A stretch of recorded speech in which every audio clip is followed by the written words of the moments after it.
And we welcome you to the Big Train Baseball Network, live audio from Washington, D.C. as the Bethesda Big Train on the road to take on the D.C. Grays, looking for their third road win of the season. Along with Eli Kleinman, I'm Adam Glover, welcoming you to the broadcast, another Big Train game, as we are playing Game 3 of 11 consecutive games for the Big Train before their next off day. Again, we're here in Washington, D.C. at the Washington Nationals Youth Baseball Academy. Well, the national anthem has concluded. The D.C. Grays have taken the field. We'll go ahead and take a look at the starting lineup for the Big Train. Leading off will be the third baseman, Dixon Williams, followed by the shortstop, Connor Rasmussen, and the designated hitter, Jeffrey Hurd. 4, 5, and 6, the first baseman, Jason Schiavone, the left fielder, Teddy Ruffner, and the right fielder, Dean Twigo. Bottom half of the order, 7, 8, 9, the center fielder, John Long, the second baseman, Lucas Phelps, and the catcher, Nick DeLisi. And they will take their swings off of right-hander Kai Cummings, who gets the start. 2022 season, Mount St. Mary played 22 contests, most of them as a pinch runner or as a defensive replacement, also as an outfielder. He scored 6 times and stole a base against Navy on April 13th. Hometown of Philadelphia, Pennsylvania, to Germantown Friends for his high school. Did pitch in 1 game against Wagner. That was back in 2021, though, when an inning allowed 2 earned runs, a walk, and a strikeout. And again, Eli Kleinman joining me. We had a fantastic game yesterday. The Big Train run-ruled the T-Bolts. What really stood out to you about the offense in that game? The offense drew a ton of walks, and the T-Bolts were happy to give them plenty of base runners, which made it quite easy, and that's the big key, is take what the opponents have given you. They didn't do that so well in only against the Crop Dusters 2 days ago, and looking to continue their winning ways today. They got back on track, dropped a couple of consecutive games there. Also lost one to Alexandria. The first pitch of this game, though, is going to be a fastball down low to Dixon Williams, with first pitch being at 5:01 p.m. from our nation's capital. ECU product, plays for his hometown school. 1 ball, no strikes. Righty kicks and delivers another fastball just below the knees. And Dixon Williams immediately, and a good hitter's count at 2-0. Second baseman Brandon Mondo playing in the edge of the grass over at second base in shallow right field. A check swing, looks like it hit off the bat. So it will be a strike, 2-1. Well, it's an all-turf field here in Washington, D.C., so infielders can play further back. There's no worry about the lip of the grass, and also the ball rolls a bit faster on turf. 2-1 pitch. Williams fouls another one off, and Cummings comes back and delivers back-to-back good pitches to even up the count, get it at 2-2, and now have a chance to strike out Williams. Big Train won a leadoff base runner. 2 balls, 2 strikes. The pitch from Cummings takes something off. Off speed in the dirt. 3 balls and 2 strikes. Connor Rasmussen, the shortstop, waiting on deck. Big Train would love to get started early in their first game against the Grays this year. 3 balls, 2 strikes. Like a leadoff walk. Here's the pitch. This one hit in the air, headed towards the DC dugout, and it's going to drop. The catcher for DC, Parker Goff, tried to make a play, and with the wind, headed back towards the home plate area and just overran it. As I am holding on to our tent as we speak right now because of how windy it is here in DC. Yeah, there's a nice breeze going today. It's cooled it down a little bit from the high 80-degree day it is. Certainly feels nice. Wind blowing out toward right. 3-2 pitch goes change up on the ground into right field. A base hit. Dixon Williams starts the game off with a single into right. A nice piece of hitting. Again, the turf helps out. Rolls that ball a bit faster into right field and gives the defense a little bit less time to react. That is going to play a factor today. Connor Rasmussen starting shortstop with nobody on and a runner over at first. Cummings taking a lot of time. Runner goes. Pitches a called strike. Throw down to second. Almost went into center field. Mondo with great backup. But it's a stolen base for Dixon Williams and a runner in scoring position. And he has been the leadoff man the last 2 games now, and making an early impact in the first inning here in DC. Again, it was a called strike. Cummings going back to a fastball after his off-speed pitch got hit into right field for a single. 0-1 pitch.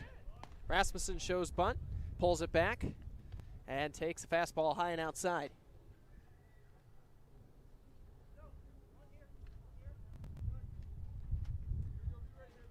Ball on a strike.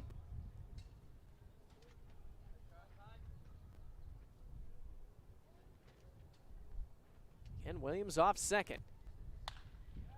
This one hit in the air to center. It's going to fall in for a base hit. Williams had to hold up, so he'll go to third and stay there. Rasmussen on with a single, and the big train with runners at the corners. Yeah, not a great read from Williams. That ball landed well in front of the center fielder, Gretsch, but plays it smart. Nobody out, now runners at the corners, and the big train set up for potentially a big inning. Jeffrey Hurd will hit. Here's the defense. Left field, Miles Sargent. Center field, Justin Gretsch, who made that play. And in right field, Henry Zippe. And we'll get the rest of them in just a second. Throw over to first. Runner back in time. Left side of the infield, over at third, Evan Bolden. At shortstop, Connor Larson. The right side, Brendan Mondo, who's been busy so far, over at second. And at first, Joe Marini. And behind the plate again, Parker Goff, who missed that pop-up. Another throw over to first, runner back in time. Sal Colangelo and the big train have been very aggressive so far when it comes to their base running. So don't be surprised if Rasmussen runs at some point in time in this inning. Especially with the first and third situation.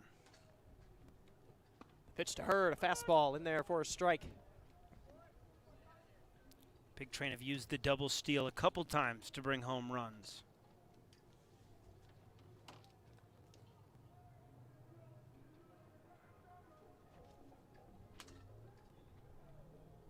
No balls and a strike. Kai Cummings taking his time again. Now takes something off and goes off speed. A pitch that misses too far outside for a ball.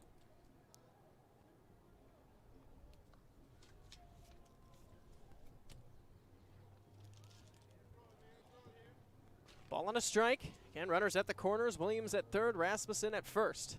Hurd with a lot of power, just trying to get the big train on the board, and he takes a fastball low and in. Good hitters count for one of the best hitters on this big train team. Heard him talking earlier. He was talking about the size of this field. We were joking about how many home runs he was going to hit today. 369 to center, a throw over to first, runner back in time. Would say, though, this field favors right-handed hitters a little bit more. 307 down the left field line. The wind is blowing out toward right field, though. Took something off, a pitch that misses in the dirt, and Jeffrey Hurd in a 3-1 count. And the big train an opportunity to load up the bases. Jason Schiavone, the starting first baseman today for the big train, waiting on deck. Trying to get to Kai Cummings early, a guy who pitched for the Grays last year and pitched well against the big train. 3-1 pitch, runner goes. This ball is crushed to right field. That ball is back, way back, headed for the school, and gone. Yeah. Jeffrey Hurd unloads right on cue, a 3-run shot to right field, and a hot start for the big train. They're up by 3. And the league leader in home runs now, Jeffrey Hurd, a guy who has as much power in his bat as anybody around the league and gets a good pitch to hit and absolutely destroys it. Hit the road, one hop to the school in right field. It's 326 over that wall in right. Oh, man. Second home run of the year for him. And now Jason Schiavone. First pitch to the first baseman, a breaking ball in there for a strike. The Big Train have scored so many runs this season off of getting free passes. No free passes so far in this first, but just 3 really good hits. Schiavone takes a fastball in there for a strike, falls behind 0-2. Mentioned Cummings pitched against the Big Train last year. 3 1/3, just gave up a couple runs, pair of strikeouts. Got a chance to get a strikeout here. 0-2 on Schiavone. Goes back to the breaking ball, and Schiavone swings right over top of it for a strikeout.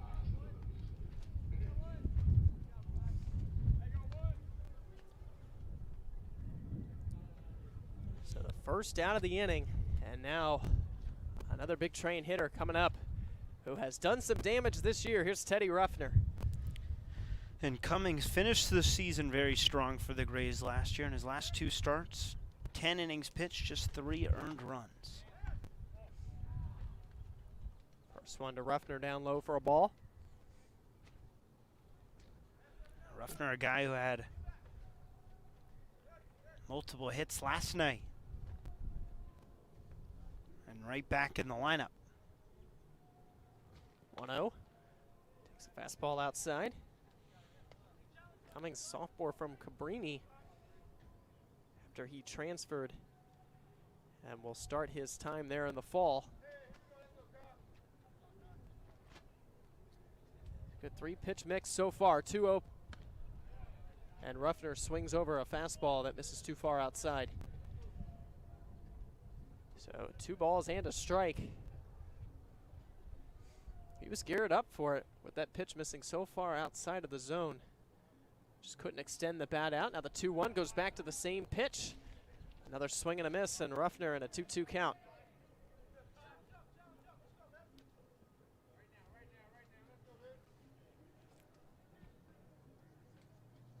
Looking for back-to-back strikeouts is Kai Cummings. Taking his time. 2-2. Breaking ball. This one fouled off. We might get a foul ball up here at some point. You're right. We might. Did you bring your glove? Yeah, a little context here. We are certainly in the most interesting place we've ever broadcast a game this year. Here at the Washington Nationals Youth Baseball Academy, we're on the roof of the concession stand. It's wouldn't say it's a school, but there are classrooms right inside. Ruffner fouls off a breaking ball on the roof. Nice cool up here, though. Got some good privacy as well. Kind of like a booth, just with no roof and no walls. It's never stopped anyone. 2-2. Fastball. Ruffner drives this one out toward left center. It's going to drop down for a base hit. Ruffner takes a wide turn at first, comes back, and Teddy continues to swing the bat well. Another base hit. 4th hit of the inning for the Big Train. You look at what they've done offensively this year. They haven't been a big extra base team. A lot of singles. Of course, we have the home run by Jeffrey Hurd, but just the second home run hit this season, both by him. As Dean Twygo, the number 6 hitter in the lineup, who was out of the lineup last night, takes a first pitch outside for a ball. Well, it's an adjustment with the wood bats from the metal bats, even though the BB cores aren't exactly known for their power. Still, a lot more powerful than a wood bat. Cummings taking a lot of time. 1-0, a fastball to Twygo that misses down low.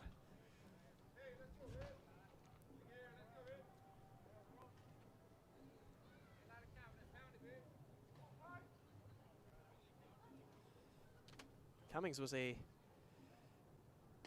baseball player and a runner. Did track and field at Germantown Friends School. Two-sport athlete. Very athletic guy out on the mound.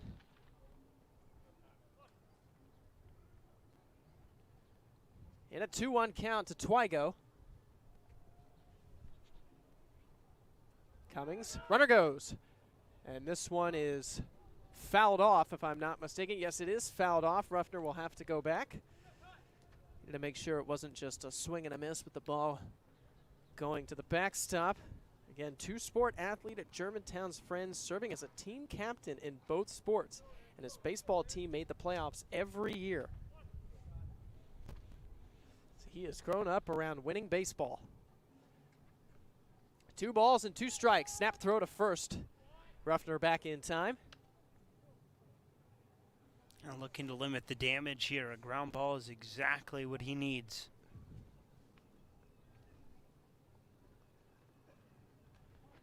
Ground ball would likely get him out of the inning. Goes with a breaking ball, and Twigo not ready for it. Strikes out swinging for out number 2.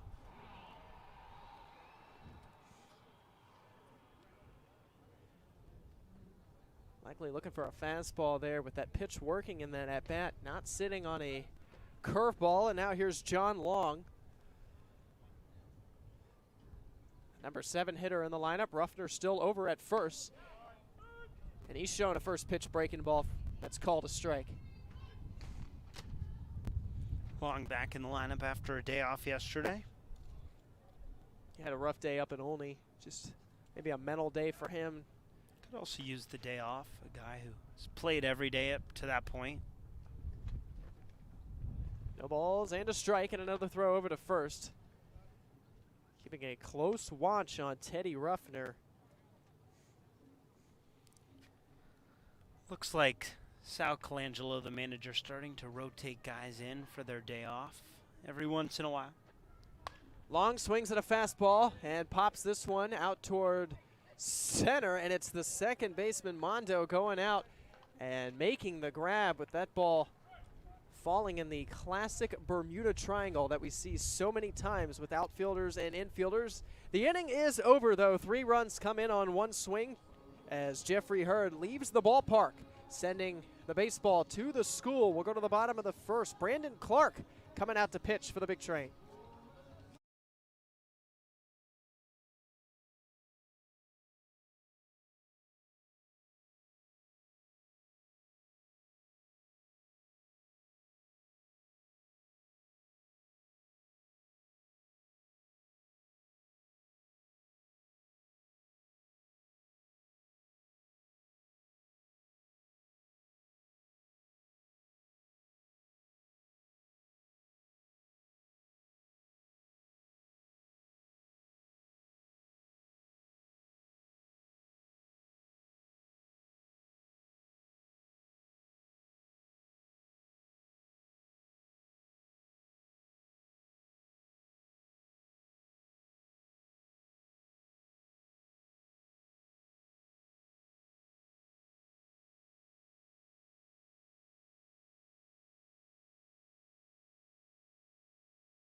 Well, Brandon Clark takes the mound in the bottom of the first inning.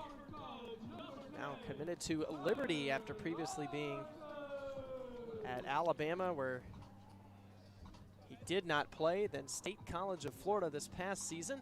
And the lefty, a returner, one of the few Big Trains coming back for another season. We'll have to face Connor Larson to lead this inning off. The lefty kicks and delivers. And a high velocity fastball in there for a strike. Look at the lineup here in a second as Clark is moving quickly. Lefty kicks and delivers, takes something off down low. Again, Connor Larson, the shortstop, the hitter. Joe Marini, the first baseman, hits second. Parker Goff, the catcher, hits third. And we'll give you the rest in a second. Clark kicks, delivers, goes back to the fastball down low. 4, 5, and 6, Evan Bolden, the third baseman. Braden Mondo, the second baseman, and Miles Sargent, the left fielder. In the bottom half of the order, the DH, Aaron Thomas, the center fielder, Justin Gretsch. This one a chopper out towards second. Lucas Phelps has to wait on it. Now has to throw quickly, and he gets the out. Again, one of those tough plays. That ball skips off the turf really high, and Lucas Phelps, instead of charging it like he wants, has to take a few steps back, but nice adjustment and able to get the out. Phelps started the season at third base, but has moved over to second primarily as of late. Joe Marini now, the first baseman. Lefty on lefty matchup. Clark delivers, and this one hit out of play. Wrapping up that lineup again, Justin Gretsch is hitting 8th for the Grays in center, and Henry Zippe, the right fielder, hits 9th. It's an awesome last name. Oh, it is. Any last name that starts with a Z. It's a good last name. But Zippe. 0-1 pitch goes back to the fastball and a called strike, so Clark in control of this at bat right now. Got Marini in an 0-2 count. Has an opportunity to take something off. Here's the pitch. Sticks with the fastball. Check swing. Did not go around the appeal to third. It's a ball and 2 strikes. And Joe Marini goes to the Catholic University of America right here in D.C. There's the breaking ball that's fouled back. Same school that Brian Cashman, the general manager of the Yankees, attended back in the day. He still sometimes, keeps his eye on that program. 1-2 pitch from Clark. Fastball, grounded foul. Talk about a GM that has not been a fan favorite over the last few years, with the Yankees having not made a World Series since 2009. Feels like it's easy to criticize a team when players don't perform. But this is a fastball from Clark that goes to the backstop, completely thrown over the head of everybody. So the count is 2-2. But they have dealt with their fair share of injuries up in New York over the last couple of years. Had a few bad contracts as well to go with it. Yeah, that is true. But it happens with every team, though. It's just a standard in New York. They seem always unhappy in New Yep. York. Find a New York fan who's happy with their team. 2-2. Fastball called. Third strike at the knees. Marini didn't like it, but Clark sets him down for his first strikeout of the season as the big train throw it around. And now 2 outs here in the bottom of the first. Clark had an ERA sub-4 last summer for the big train, and really his first collegiate experience. Didn't play at Alabama in 2022, but had a 3.97 ERA in 7 starts for Bethesda, 8 games he appeared in. Sal Colangelo happy he is back. He's looked strong so far. Continuing to get new starters in camp as Parker Goff, the catcher, takes a fastball outside. I'm very curious to see, once we hit July, kind of how the rotation is shaping up. A lot of these guys getting opportunities. Nobody's really gone that far. As the 1-0 from Clark, a fastball up and in. I think the longest was Brandon Cassidy against Silver Spring Tacoma on the road when we won 21-2, and he only went 5. Yeah, guys aren't going to go that long, especially early in the summer, but it's about trying to preserve their arms as well. And we'll have to see how that changes throughout the summer. Clark sticking with the fastball, then it misses too high, 3-0. Some guys are on an innings limit.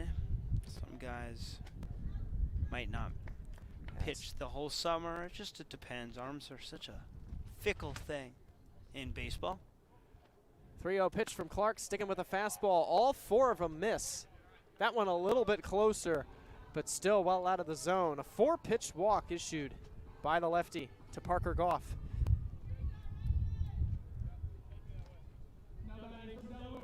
Yeah, again, a lot of these guys here who are coming back off of injuries, who didn't get to pitch. So you don't want to go out there first start of the season and force them to go 7 innings, 100 pitches. Evan Bolden, the third baseman, takes a fastball in the dirt. Despite the command not being there over these last 2 hitters, the lefty's sticking with the fastball. And he was a strikeout pitcher. He had 25 strikeouts in the 22 2/3 innings worked last season with the Big Train. 1-0 from Clark. Stays with the fastball and gets the call at the knees to even up the count at 1-1. Guy who didn't pitch very much in this last spring with the State College of Florida, so loosening things out just a little bit. 1-1 fouled back and off the backstop. Again, a returner. Sal Colangelo really likes him, gives him an opportunity here on this team, and he's going to get to make up for a lot of the innings missed this season in Florida here in 2 months in Bethesda, Maryland. Yeah, kid from Virginia, so not too far from home. Yeah. Playing for a real good team and a solid league. 1 ball, 2 strikes. Here's the pitch. Fastball bounces in the dirt. The runner goes. DeLisi with the throw down. Phelps was not covering the bag, and it goes into center field.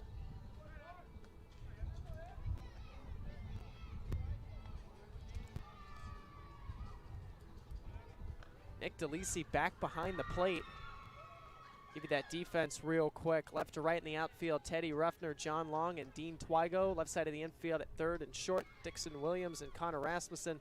Lucas Phelps at second, Jason Schiavone at first, Nick DeLisi behind the plate. Now runner in scoring position, the 2-2. Fastball just missed. Clark walking off the mound a little bit. It was up and outside, hoping to get the call on the corner. The count will go full, and Clark, the lefty, now has to avoid his 2nd consecutive walk. First base is open, though. 3 balls, 2 strikes, 2 outs. Clark kicks and delivers a fastball too far outside. Ball 4. Bolden draws the walk.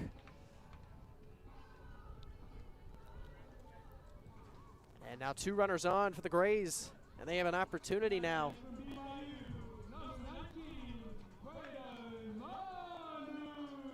Braden Mondo representing the tying run.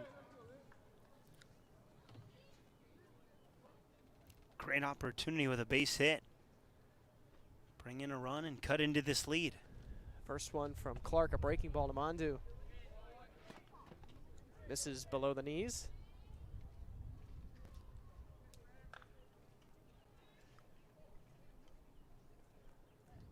Again, 2 on, 2 out here in inning number 1.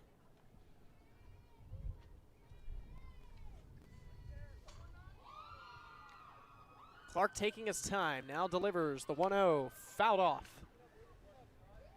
Sticking with that fastball.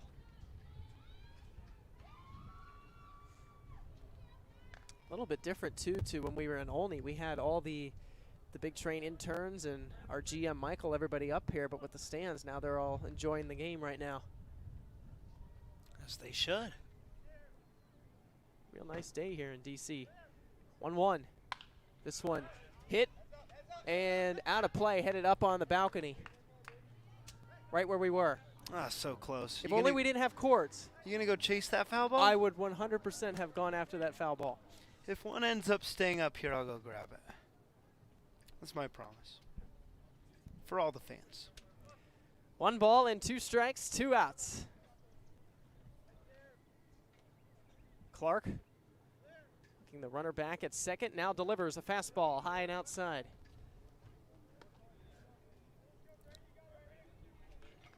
I like that the sun has gone away as well.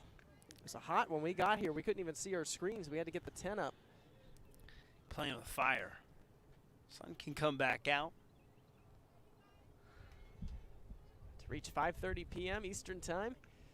2 balls, 2 strikes, 2 outs. Clark takes something off, a big swing and a miss. Tag is applied by DeLisi as it bounced in the dirt. Clark gets out of it, and the inning is over. 2 runners are stranded, but Clark does get a couple of strikeouts in his first inning of the season. We're through 1 from DC. The Big Train up 3-0.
Well, the Big Train will have 8, 9, and 1 due up in the second after that long first inning. Brandon Clark able to escape in the bottom of the first after back-to-back 2-out walks.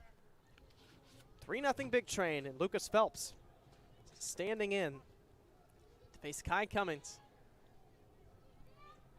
Phelps, who delivered the game-winning hit off the bench, wastes no time, swings at the first pitch, lines it into left field, and Lucas Phelps is on with a leadoff single. Really nice swing of the bat from Lucas Phelps, who has been swinging it well. Mentioned that hit yesterday, a blue pit, but they all count the same. But now Nick DeLisi, who was the starter against the Crop Dusters on Friday, back behind the plate.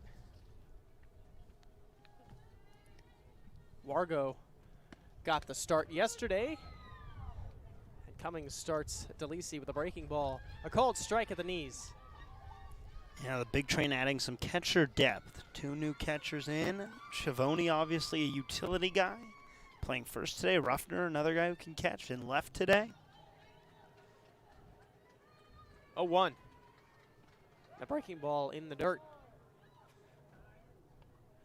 It allows Schiavone and Ruffner to, especially Ruffner, to get more comfortable and play positions he's played before rather than having to stick him behind the plate now that we got 2 catchers in camp.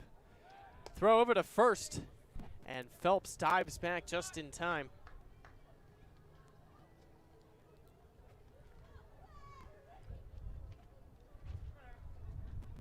And runner at first, Phelps with a nice lead.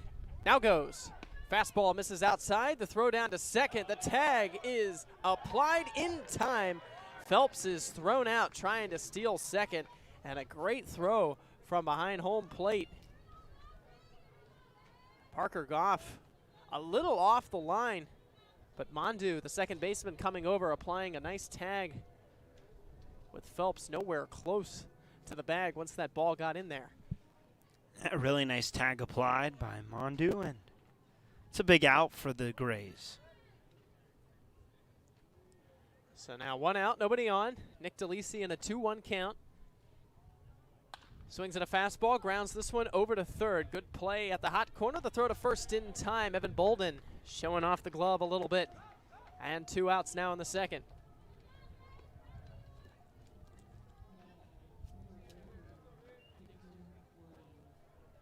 So it'll take us back to the top of the order now. Dixon Williams, who started the game off with a single into right field and came around to score.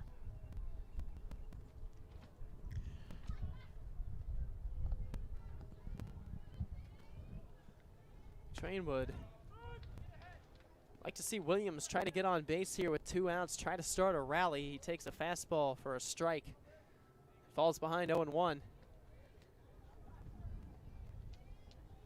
came around to score back in the first on the home run from Hurd. Changeup. Down and in for a ball. And it evens up the count.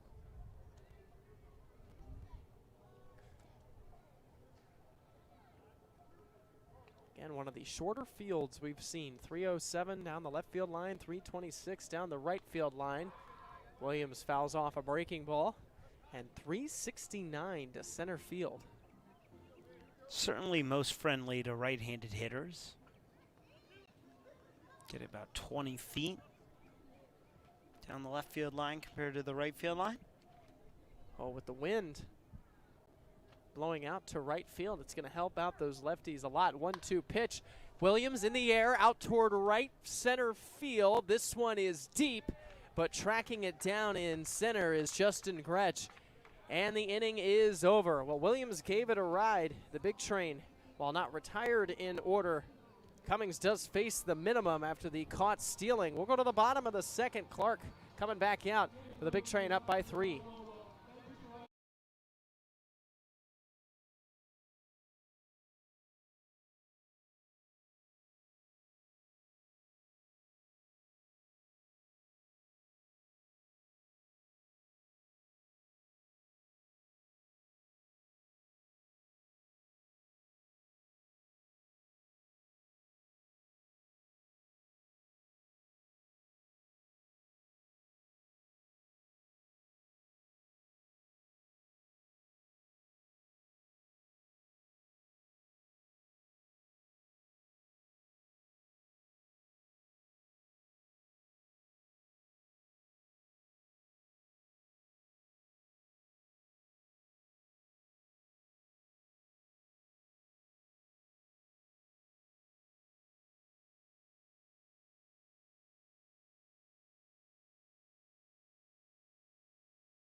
Well, the big train weren't able to scratch across any runs in the second, and Brandon Clark will return out to the mound.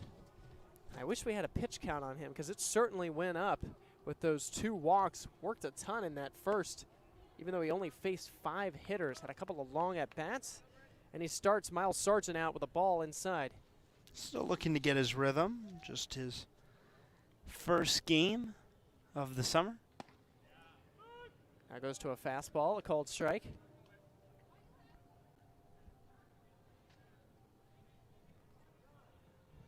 One and one the count. Pitch from Clark goes back to the fastball and a big swing and a miss.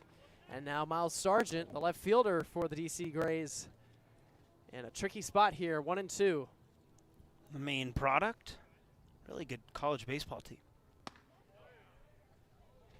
Fastball just misses. Brandon Clark was walking off the mound, expecting Nick DeLisi to be to throw it around, but does not get the call. It's a 2-2 count.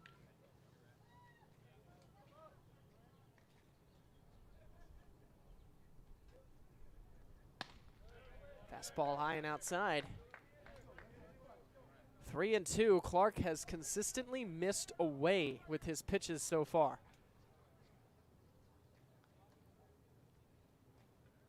Three balls, 2 strikes. Here's the pitch. Fastball, strike 3 called. Clark gets the call this time, and DeLisi will start to throw it around. It's strikeout number 3 for the lefty Clark, and out number 1 here in the second. Yeah, nice pitch, able to bounce back, even though he's thrown a bunch of pitches. But Still nice job to start this game from Clark.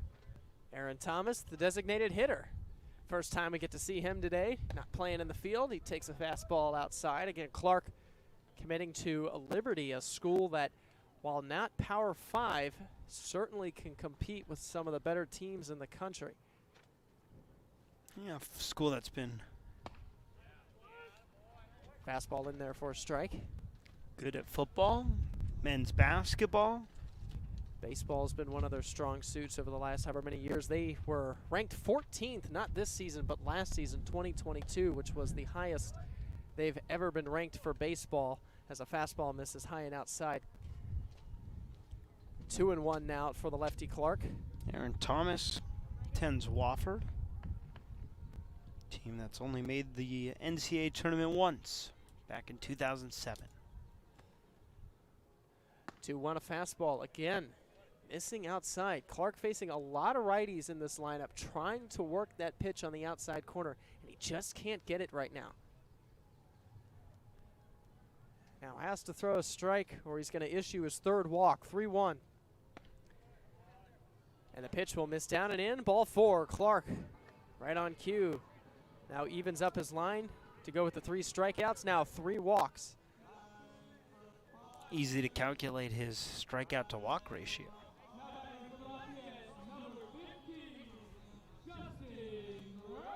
So a 1-out base runner as Thomas reaches. Justin Gretsch, who we saw track down that long fly ball from Dixon Williams, head out towards center field in the last inning.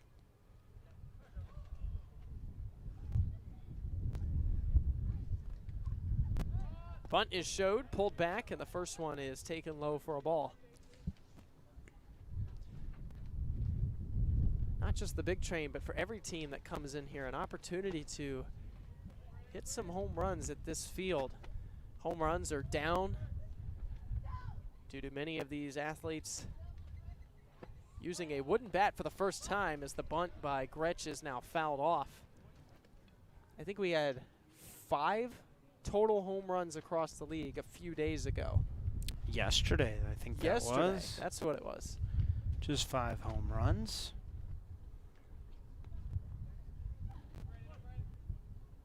A ball and a strike.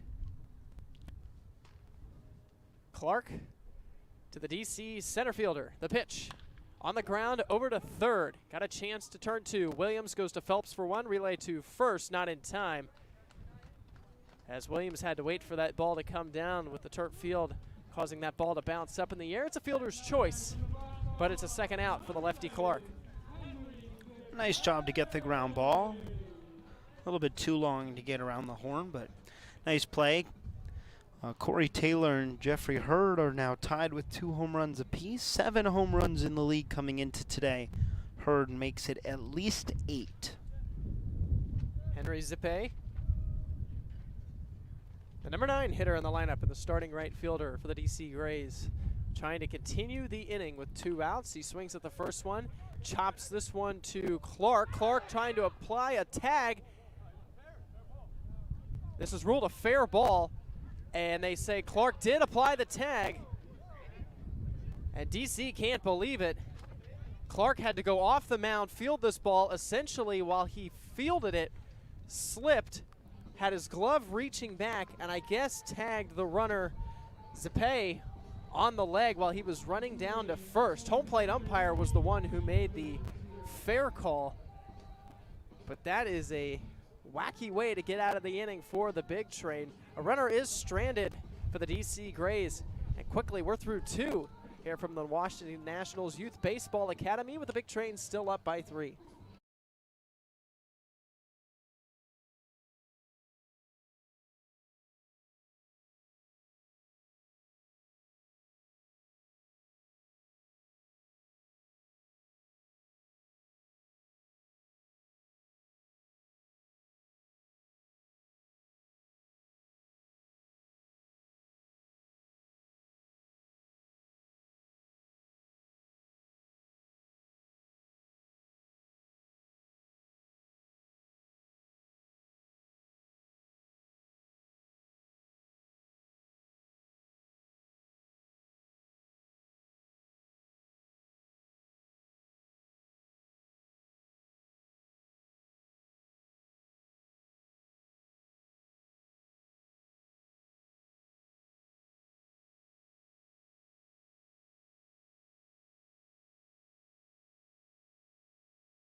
the Big Train have an opportunity now here in the third. A good part of the order due up 2, 3, and 4.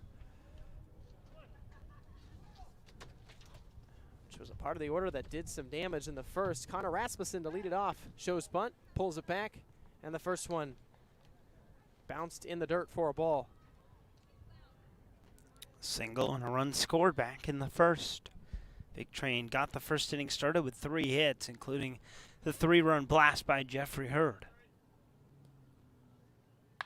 Rasmussen drives this one deep down the right field line. This one hooking foul. Nearly had our second home run of the game. Hit it hard, hit it far, but just a little too early on that fastball. 1 ball and 1 strike. Looks like he goes with a breaking ball that Rasmussen pulls back as he showed bunt again. And now ahead in the count, 2-1.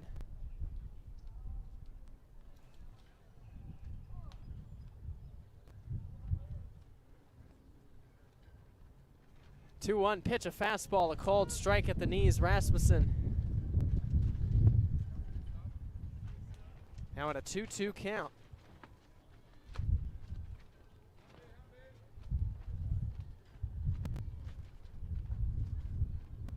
Rasmussen looking for a leadoff base runner. Swings ahead of a breaking ball and yanks this one foul.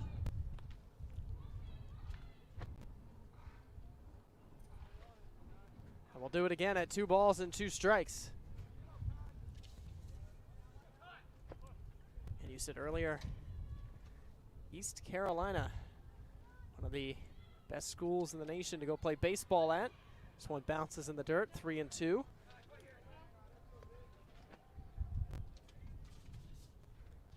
Fort Mill, South Carolina. A sophomore, 5'9", 205 pounds.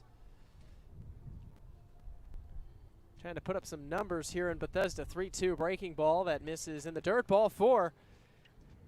And Rasmussen, for the second consecutive plate appearance, will reach base. Nice at bat from Connor. And brings up the power bat. Yeah, here comes Hurd. Right on cue in that first inning again. Bringing up how many home runs he thought he was going to hit today. Already cranked out 1 in his first at bat. The wind has stopped, though. Runner goes. Now Rasmussen goes back to first. The tag not in time.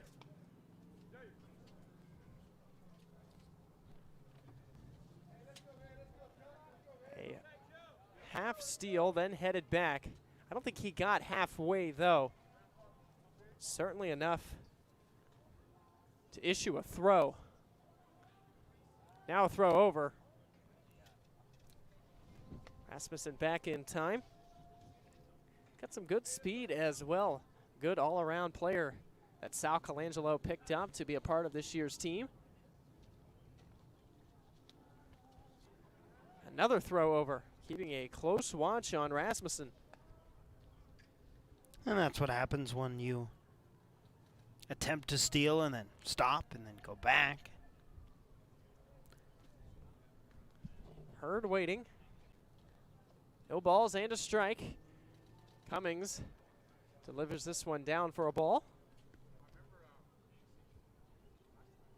Took something off and a pitch that was too low.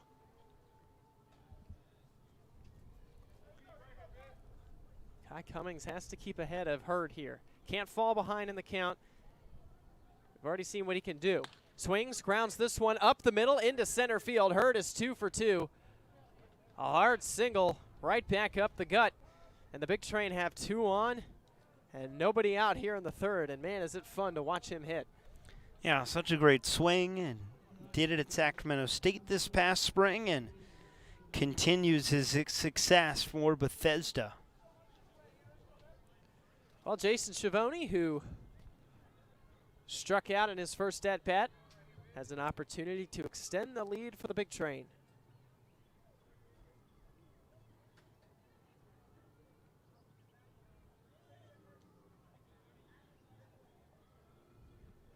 First pitch, Schiavone shows bunt. and taken for a ball. Schiavone's moved up in the lineup, hit near the bottom at the beginning of the season, but has been swinging well, and so no reason not to move him up. A lot of the guys towards the top of the order, the opposite, as Schiavone pops up a bunt, and it is going to be dropped by Cummings. It's a fair ball. Everybody's going to advance, and the bases are loaded.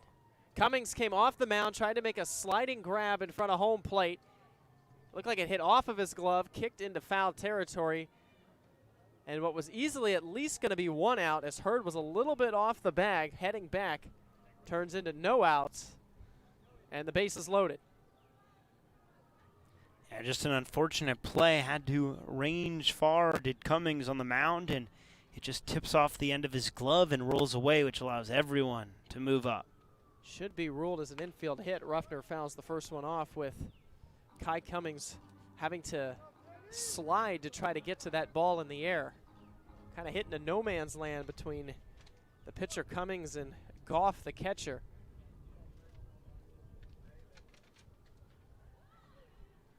Oh, 1 to Ruffner, a breaking ball that misses outside. This is a guy who did damage with runners on yesterday, looking to do the same thing today. Ball and a strike. Ruffner had a hard line drive single for a base hit in his first at bat. Now swings, pops this one up. This one heading towards the big train dugout, off the top of it and out of play.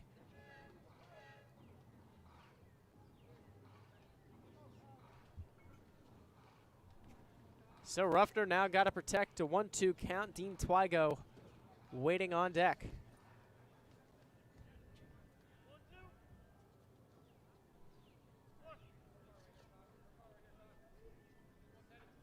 One ball, 2 strikes. Here's the pitch. Ruffner pops it up near the dugout again. Goff makes the grab. This time staying in fair territory. And Ruffner is retired. And a really nice job by Goff, and a huge out for Cummings. Could use a double play to get out of the inning. Big Train trying to make sure they get some runs across with the bases loaded and nobody out to begin it. Now Dean Twigo, same opportunity, bases loaded, now just with 1 out.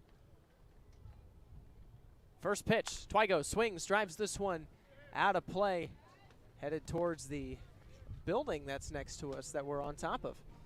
Kind of the classroom area, like you said earlier. Crash, that ball went. I have some protection though. Like it deflected, maybe went into the bullpen. Bullpen is down the right field line here for the big train as Twigo takes a breaking ball. Whereas for the DC Grays, the bullpen out in left center field. Sure, there's been plenty of home runs that have landed out there. 1 ball and 1 strike.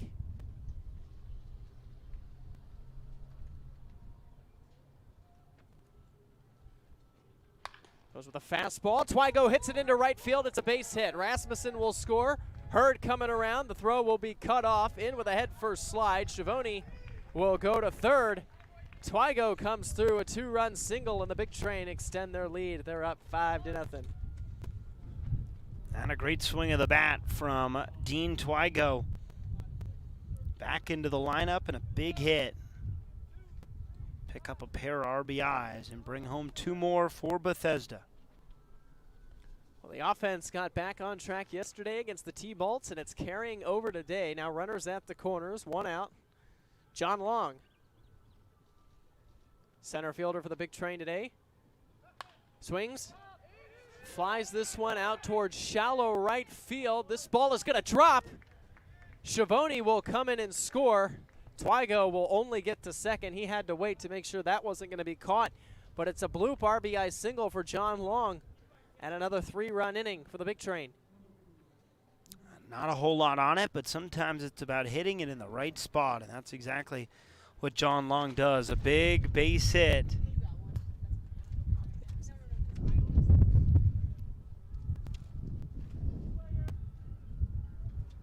6-0 game. And now Lucas Phelps swings at a breaking ball, drives this one out toward left field. That's going to get down. It's going to one-hop the wall. 1 run will score. Another run coming home. Here's the throw. Now the throw goes back to second. Phelps is caught in a rundown, and the tag will be applied by Mondu. Phelps is hung up as he thought that ball was going to be thrown home. Twigo and Long both came in, so it'll be a 2 RBI double for Phelps, but he is out after a wide turn attempting to go to third. A crazy play, but 2 more come in, and it's an 8-0 game.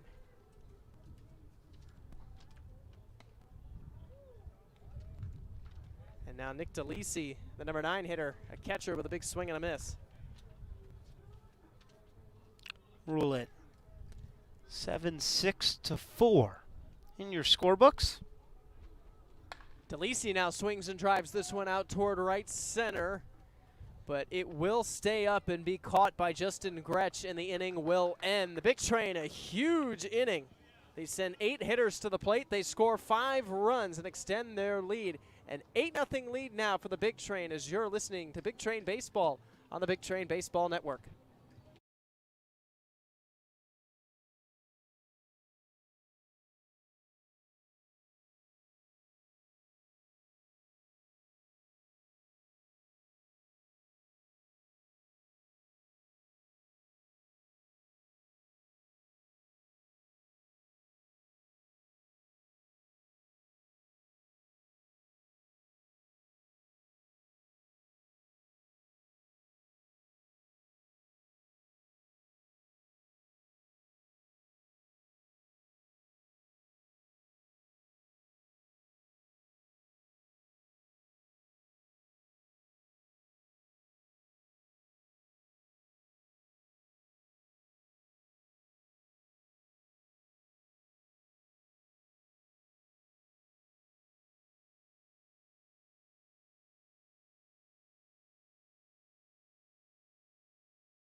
Bottom of the 3rd inning and a new pitcher for the Big Train as the Alabama product, Skylar Hutto, will take over with Brandon Clark's day being done. Facing all 9 hitters, we'll get a line on him. But Hutto takes over and starts his outing with a strike to Connor Larson. Went to West Morgan High School in Trinity, Alabama. He was ranked as the number 3 shortstop, number 22nd overall prospect in Alabama by Perfect Game USA. Ball and 1 strike.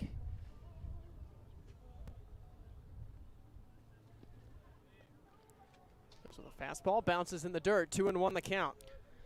One of 3 Alabama players on this team in 2023, but 2 native of the state. This one fouled off down the line. His dad also played baseball at Calhoun Community College. And his brother plays at Shelton State. Baseball runs in the family. How many times do we see that? All the time. Being an athlete is partially genetics. 2-2. Takes something off. This one fouled off towards the Big Train dugout. And don't have to worry too much about the sun. We were talking about it earlier, how teams really pick the dugout depending on where the sun is. The Big Train on the first base dugout tonight, as the 2-2 pitch from Hutto is hung and hit out toward left center field. That ball's going to get down. It's going to roll to the wall. It's the first hit of the game for the Grays. Long over to get it. Larson will stay at second, and he's in with an extra base hit. Really strong throw from John Long in center.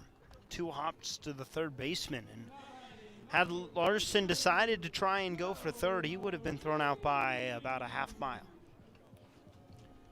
Well, the Grays are down big, down by 8, but that's how you have to get back into it. Their first hit of the game, an extra base hit. Joe Marini with an opportunity now. To mention, Hutto was also a 2-sport athlete, played basketball for the Rebels as well. He's a very athletic guy. Been around baseball and basketball his whole life. First pitch, line drive, right to the second baseman Phelps, who will throw it to a covering Rasmussen at short. The runner back in time. Phelps caught the line drive, playing back. But it's allowed out number 1 as Marini hit that one hard.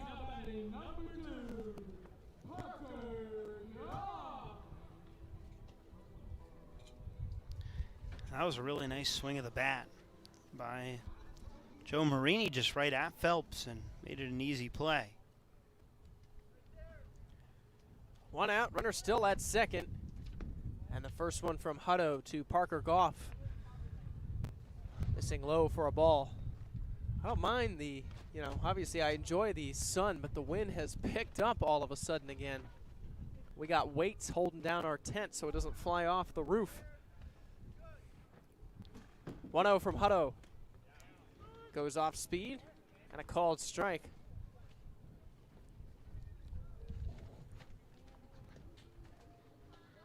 Good location on the outside corner. 1-1 the count.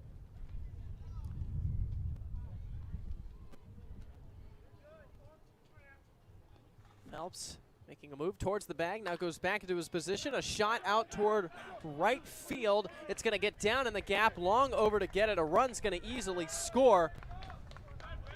A long throw to third from Long.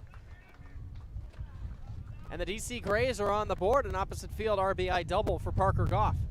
Yeah, hit that ball extremely hard, and Long decided to field it on a hop, and when he did, he crashed into the wall instead of playing it off the wall and then fired it in. He has a cannon out in right field, or center, excuse me, but needs a little bit more accuracy on the throw, a little bit high, a little wide.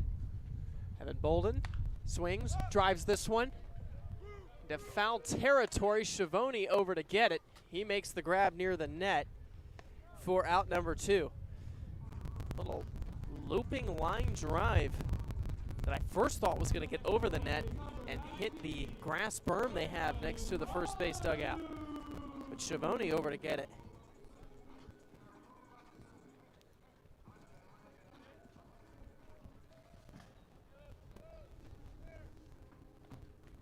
Now 2 outs. Mondu, the second baseman, swings, grounds this one to third. Williams charging, throwing, in time. A strong throw to Schiavone, and the inning is over. So Hutto comes out of the pen. He does allow a run, but he gets through the innings. 2 hits given up by the right-hander, but the Big Train with still a commanding lead We're through 3. You're listening to Big Train Baseball on the Big Train Baseball Network.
Top of the order due up here in the 4th for the Big Train, up 8-1.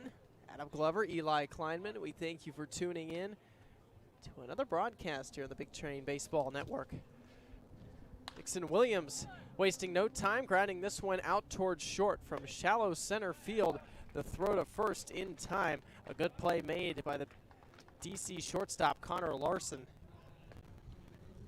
Dixon Williams, running guard, fell out of his back pocket. Hustling down to first. 3 hard hit balls, the single in the first. He flew out to deep right center in the second. And now a hard ground out to start the 4th. And here's Connor Rasmussen. 1 for 1 day. Also has a walk to go with his single and a couple of runs scored. And he takes a fastball in there for a strike.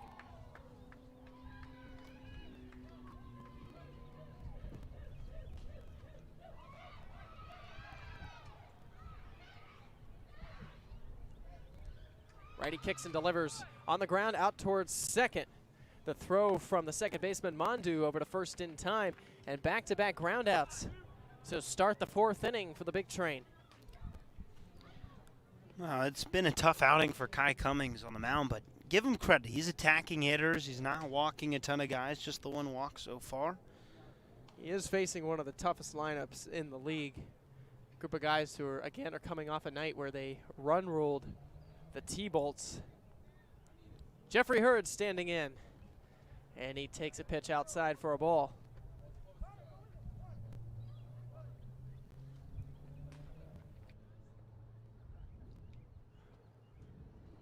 Hurd again, the big blow in the first, the 3-run home run, also had a single and a run scored in the 3rd. Cummings, oh, it's a bunt down to 3rd. Cummings coming off the mound, he can't field it cleanly. And Jeffrey Hurd drops a gorgeous bunt down the 3rd base line. Is there anything he can't do? What should be his 3rd hit of the game, with Cummings having to run all the way off the mound, trying to backhand that one on a ball, again, bunted down the 3rd base line. Yeah, there's no doubt that's a base hit. Hurd continues to be excellent at the plate. Catching everyone by surprise.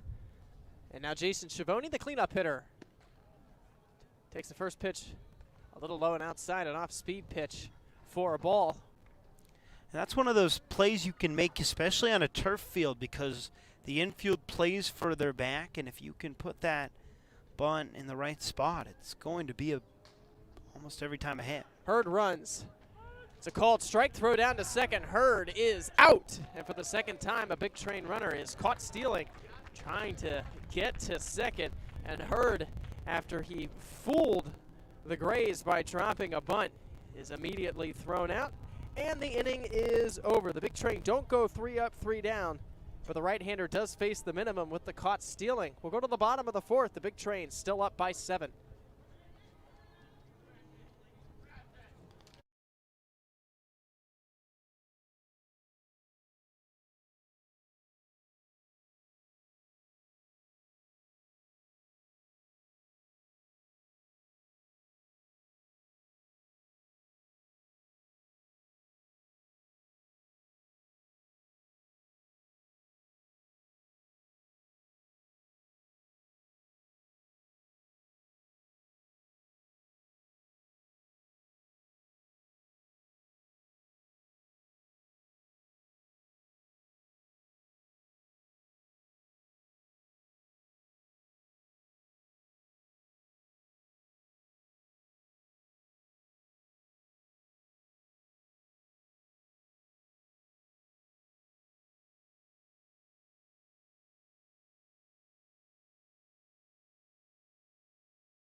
Miles Sargent will lead this inning off for the DC Grays. Skylar Hutto wasting no time. The first pitch fouled off, headed towards the DC dugout. But the Grays all scatter with that ball hitting off the railing that they're all leaned up against. Hutto again took over in the 3rd, did allow a run. Takes something off, goes off speed. And a big swing and a miss, 0-2. Hutto working very quickly here in the 4th. A little different than when he came in the 3rd. What looked like a breaking ball. Missing down low, a ball and 2 strikes. Hutto, 2 hits allowed, a run that came in to score. This one popped up. DeLisi. And this one will get out of play. And hitting off of one of the United States Park police trailers that they have out there in, I don't even know, is that what that building is? For the police, I guess. They hit one off one of those trailers back there. Looks like it might be for horses, potentially, those trailers. 1-2 pitch from Hutto, taken inside. It evens up the count. Miles Sargent, the left fielder, with his 2nd plate appearance of the game, struck out in his first at-bat. Took something off again. Check swing did not go around, and Hutto now at risk of walking the leadoff man. Try to figure out what that building is. Yeah, it's a good sized building, too. You might be right about the horses, though. 3-2 pitch from Hutto, a fastball that's going to be looped out towards center, right over the head of Lucas Phelps in front of John Long, a base hit. And Miles Sargent, after he struck out looking in his last at-bat, turns things around and drives a leadoff single. It is. Is that what it is? A barn. There's horses out beyond it. You can't see them at the moment. And those trailers are for horses. Aaron Thomas, the designated hitter, takes a called strike, a fastball on the inside corner. Of course, we have the big school out in right field as well that Jeffrey Hurd one-hopped in the 1st inning. Hutto goes with a change that bounces in the dirt.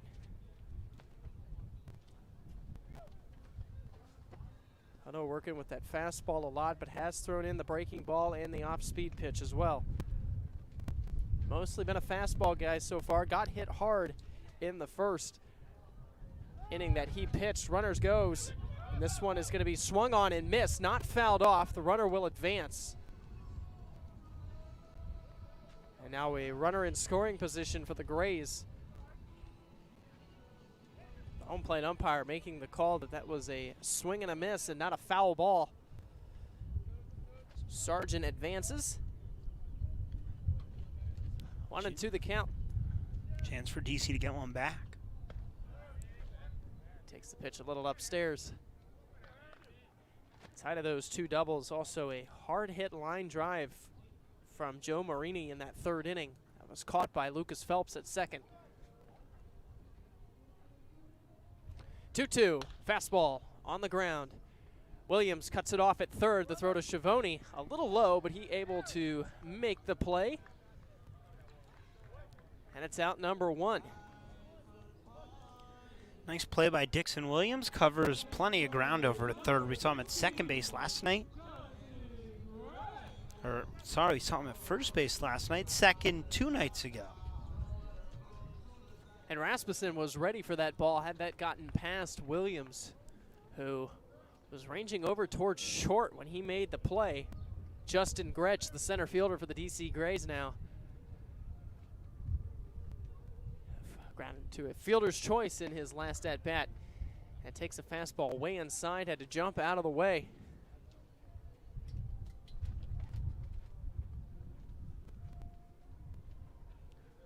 One ball and no strikes.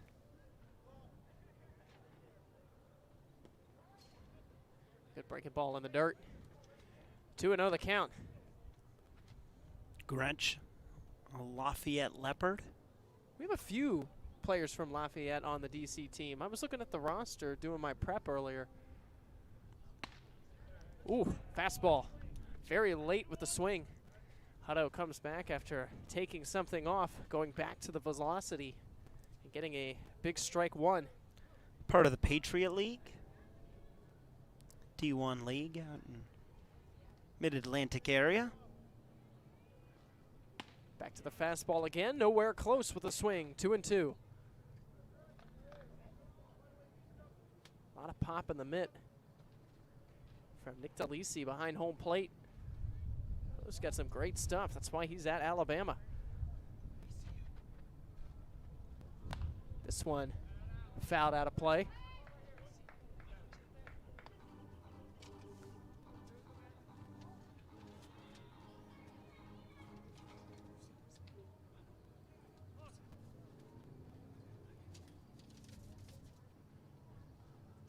Two balls, two strikes. One out. Back to the fastball. This one fouled out of play, headed towards one of the other fields we have here, the Nationals Youth Baseball Academy. Mentioned the Patriot League, but yeah, only recently did they start offering athletic scholarships. Really? A league that for a while did not. 4 straight fastballs. Another one fouled off onto that same field where the Big Train were warming up earlier with, looked like some kind of prospect showcase or something like that going on earlier. Had a game that started at 1 and ended around 4 o'clock. Prevented the Grays of the Big Train from getting on the field. Fastball is fouled off. DeLisi couldn't get a glove on it.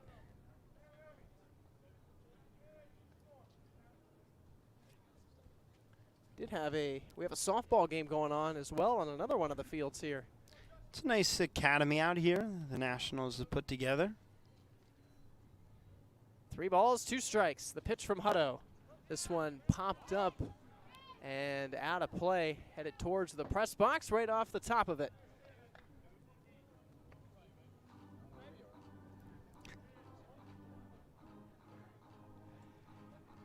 You know, the Nationals used to play spring training in Vieira, Florida, which is about 30 minutes from where I live. And kind of the setup of this is very similar to the fields they had there. This one misses upstairs. And the count goes full. I apologize. Earlier I said the count was already 3-2. A long at bat. Gretsch versus Hutto. Fastball up and in, ball 4. And Gretsch stays strong and draws a walk. And now 2 on and only 1 out.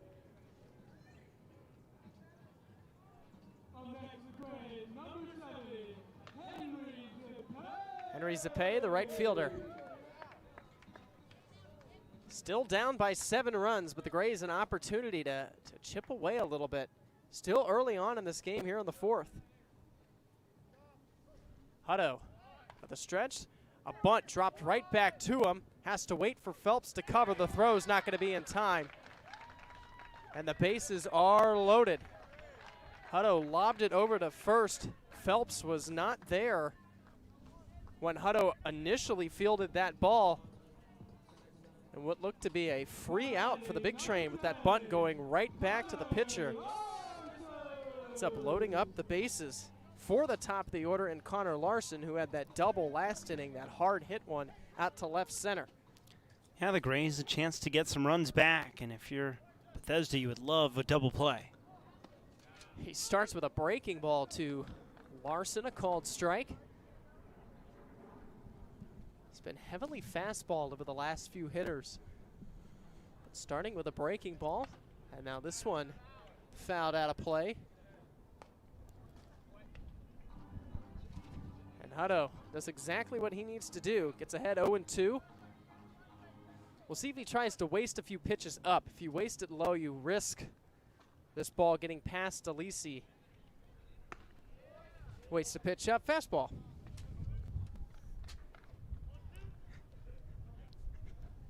Ball and 2 strikes.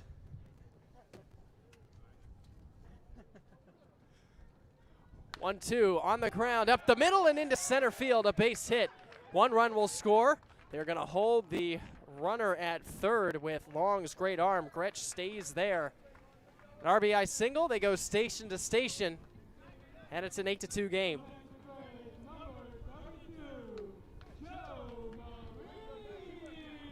A really nice piece of hitting by Larson, and all of a sudden, the Grays creating some offense of their own. Again, bases remain loaded. Joe Marini, who lined out to Phelps at second on a hard line drive, takes a fastball that misses high and outside. Big Train have a right-hander warming in the bullpen. 1-0. Fastball outside, 2 balls and no strikes, and it's a good thing they do. Hutto, command just hasn't been there from that first inning. Gave up a couple of extra base hits. He's getting hit hard. Now the wheel's starting to come off a little bit.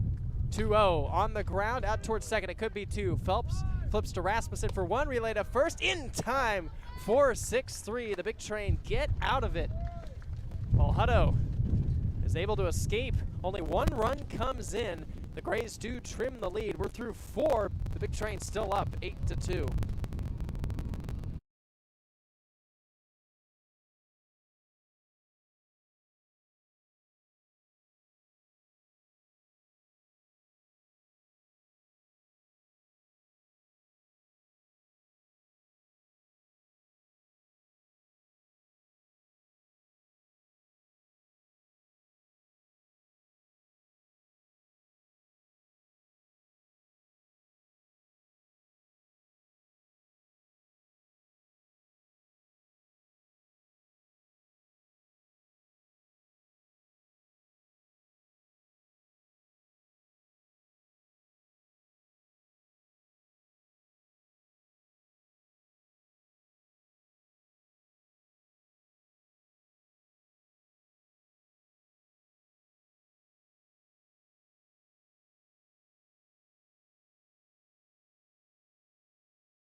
Well, Kai Cummings returns to the mound. 8 runs allowed so far in this game. And he will have 4, 5, and 6 due up. Jason Schiavone to lead it off. He was the hitter in the last inning. That was to the plate when Jeffrey Hurd was thrown out at second. So Gets another opportunity, starts the fifth off. Schiavone, Ruffner, and Twigo. 1 ball, no strikes. Cummings with a fastball, and this one chopped foul towards the DC dugout. Third base side. I will say, I really like the batting cages they have here. The All-Star Pavilion. Have an opportunity to get multiple guys in. The Big Train were warming up in there as well. Breaking ball in there for a strike again. Had that, looked like to be high schoolers if I'm not mistaken, game going on earlier. So did not have the opportunity to take BP on the field. 1-2 pitch. Breaking ball, chopped foul, which is a shame because we would have seen a lot of balls fly out of the yard. Yes, we would have. Jeffrey Hurd would have taken care of a bunch of those himself, but not a big ballpark, as you've said a couple times, and Big Train have swung it well so far today. 1-2 fastball. Schiavone can't keep up to it. A swing and a miss, and the Grays will throw it around. A strikeout for out number 1. First strikeout for Cummings since the first inning when he struck out 2. A lot of credit to Cummings. It has not been his best day, but he continually pounds the strike zone. For a lot of these guys, they're here focusing on 1 or 2 different things, especially pitchers.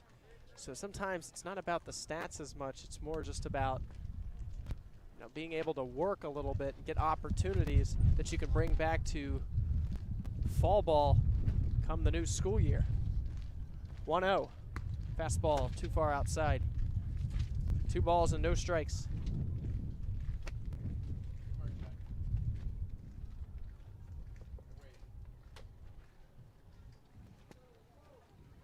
Shortstop Larson talking to Cummings very quickly. He's had a heck of a game both offensively and defensively out there at short. Ruffner pops this one up, headed towards, actually goes back behind home plate, and the catch will be made. Parker Goff settling under it. And Ruffner is retired for the second time in this game, the second consecutive pop out for the Big Train left fielder. Cummings has pitched well, trying to set down the Big Train in order for the second straight inning. Where's Dean Twigo? Delivered a 2-run single in the third inning. The first 2 runs driven in, a 5 in that inning. Swings, drives this one out toward left center field in the yard and will stay up. Justin Gretsch settling under it, makes the grab, and the inning is over. Well, the Big Train are retired in order. 1, 2, 3 to go. 2 of them put the ball in play. Schiavone goes down with the strikeout. Take it to the bottom of the 5th. The Big Train still clinging to that 8-2 lead.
Pitching change for the big train. Evan Marcinko, the left-hander, will take over in the bottom of the 5th. See Wilmington, product will take over here in the 5th inning. An explosive fastball, and there it is to start the at-bat off. 0-1. Parker Goff, the number 3 hitter, to lead it off here for the Grays. After the big train again able to work out of the inning with a double play in the air down the line. Twigo ranging towards the corner makes the grab for out number 1.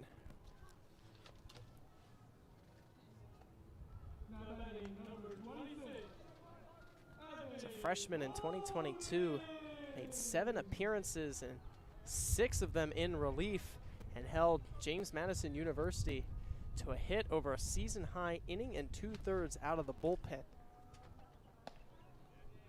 Called strike to Evan Bolden. Attacking the zone. Really nice fastball, and Marcinko pitching well.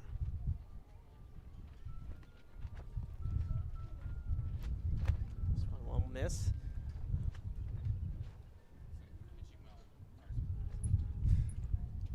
Played baseball, also played football in high school. Donahue School. Varsity, the lefty. On the ground, out towards second. Phelps charging an underhanded flip to Schiavone in time, and 2 quick outs recorded by Marcinko here in the 5th. Really nice job. Force a fly ball, ground ball. You don't need to strike everybody out.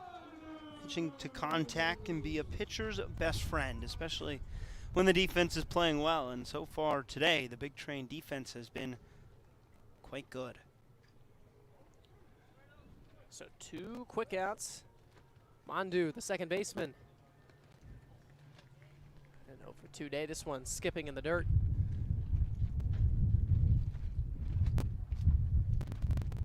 Marcinko did throw 2/3 of an inning against Columbia back on March 3rd. 4 runs allowed, none of them earned though. He's allowed 16 total runs. UNC Wilmington, a fastball in there for a strike, and only half of them are actually earned runs.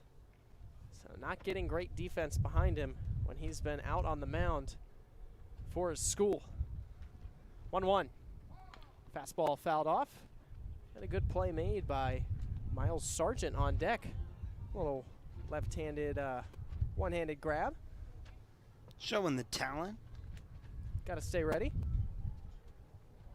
1 ball and 2 strikes.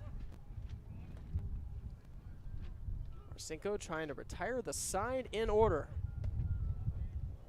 Tried to do it with a fastball and misses too far outside.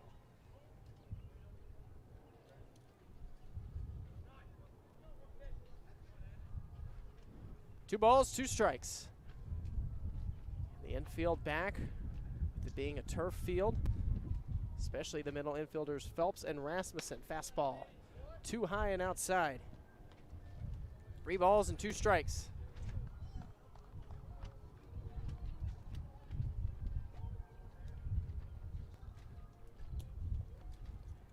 DC got a run in the 3rd, a run in the 4th. In the air, in foul territory, Schiavone over at first. The second time has to make a play, and the inning is over. So Marcinko comes on, looks really solid. The lefty's got his fastball working and retires the side in order. We're through 5 here at the Washington Nationals Youth Baseball Academy.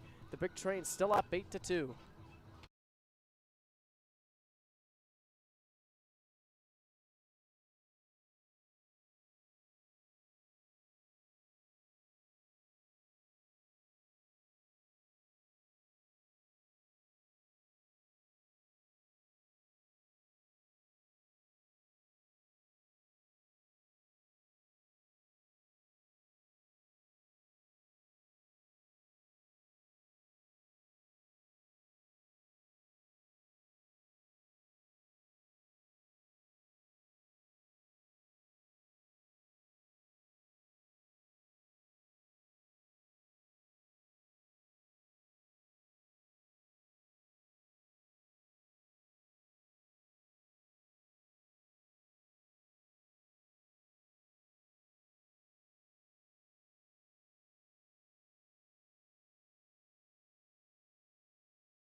John Long to lead this inning off for the Big Train, the bottom half of the order. Kai Cummings back out to the mound. The righty has looked good over the last few innings. And the first one along a fastball that misses too high and outside. Of course, that third inning was the inning that got away from the right-hander. The Big Train scoring 5 runs. But outside of one pitch in the first, his second inning, his fourth, and his fifth have been excellent. And a fastball to Long to even up the count.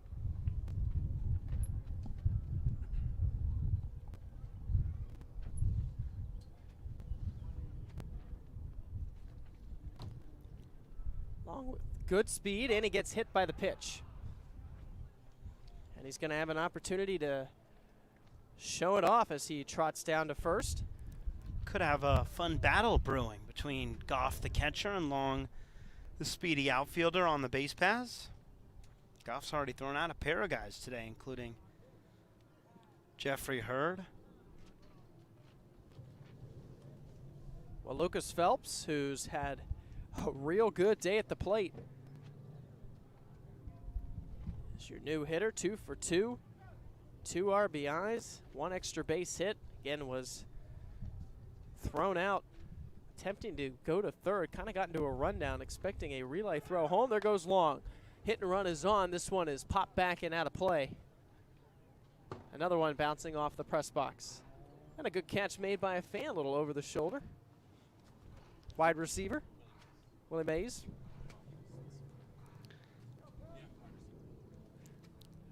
Like the Willie Mays reference. Plays for a great baseball team. Played Credit to for a our great baseball GM team. Michael for that one. Actually met Willie Mays back in the day. Really? Have to tell me about that in a second. 0-1. Phelps lines a fastball, and he's got a 3-hit day. Every single one of his hits have been real hard. He's looked good swinging the bat. 2 runners on with nobody out here in the 6th. I'll tell you right now, is Big Train threatening. Was at a Giants game in San Francisco and was taking the elevator. I must have been about 8 years old. There was a guy in the elevator in a wheelchair, and on our way up, he started asking me questions. I had no idea who it was. To get out of I did know who Willie Mays was, but yes, I didn't know who that person was. Nick DeLisi shows bunt, pulls it back, takes a pitch upstairs. Get off the elevator. My parents go, "Do you know who that is?" And I was like, "No." And they were like, "That was Willie Mays."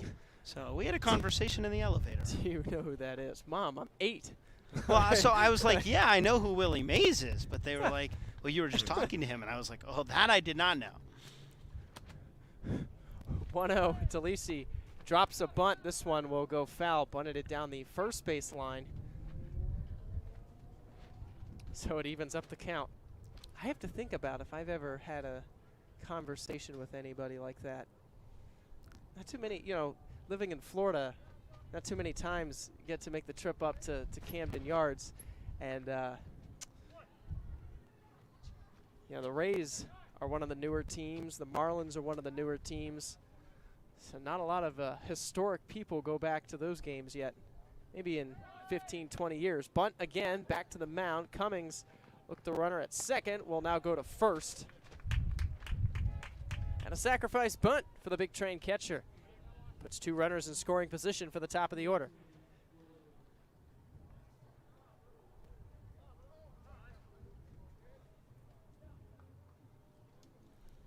And time is called. We're going to have a pitching change. The first one of the game for the DC Grays. Call to the bullpen. 2 runners on, only 1 out. We'll take a break. We'll come back and talk about the new pitcher. You're listening to Big Train Baseball on the Big Train Baseball Network.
Well, the new pitcher will be Jake Roberti from Lewisburg College. The right-hander will take over to face the top of the order. Dixon Williams with a big train threatening. 2 on, only 1 out. John Long at third, Lucas Phelps at second. And Nick DeLisi was the one who recorded the out on a sac bunt. Williams takes a fastball for a strike. Hit the ball hard 3 times, only 1 hit to show for it though. If he can get another one here, Phelps can run.